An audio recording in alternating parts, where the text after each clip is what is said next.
Hindi ya gikaro gya kurianira na athuri irio cia muthenya, athuri a kuma Gatundu ni mahuthirite kanya gaka gutara mbeu njithi a Kanjuku na matura maria marigiceirie kumarunga mitugo na kumonia unduire uria mwega.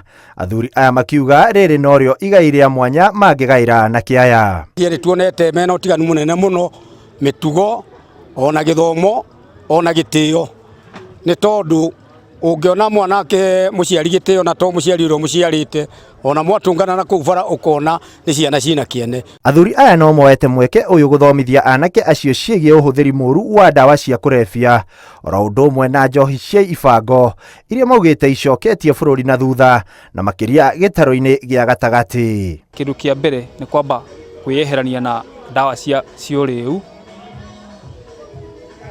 Undu wa keri ni mithiire itari mirungiriru iria batie gukorwo igithie na mwanake meheranie nayo. Kindu gia gatatu ni icera ritari riagiriru nigetha makorwo makirumirira magithie na mutaratara kuringana na mataro ma athuri. Ni wega tuthige na uhoro wa bangi, thigara, njohi na dawa cia kurefia. Makiaria ciigie muturire uria ukite ni matarite anake aya kugia na mitugo mirungiriru oro undu umwe na kuhimbiria githomo amu gutiri undu ungimateithiriria gutuika andu a bata bururi-ini o tiga githomo.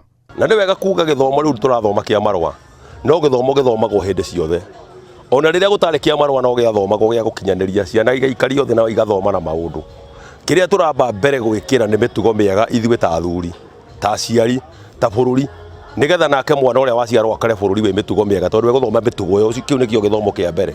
Nao anake aya ni magathiririe itua ria athuri makiuga muturire ndukoretwo uri muhuthu riria mari thukuru-ini cia thekondarĩ indi kurumirira motaro maria mamukirite kuma kuri athuri aya ni mahotete kwihanda.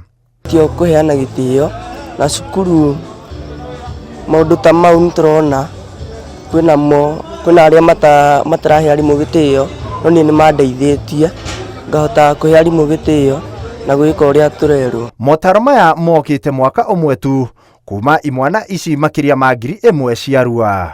Ngiribotera Inooro TV, njitagwo Ikua wa Boshi.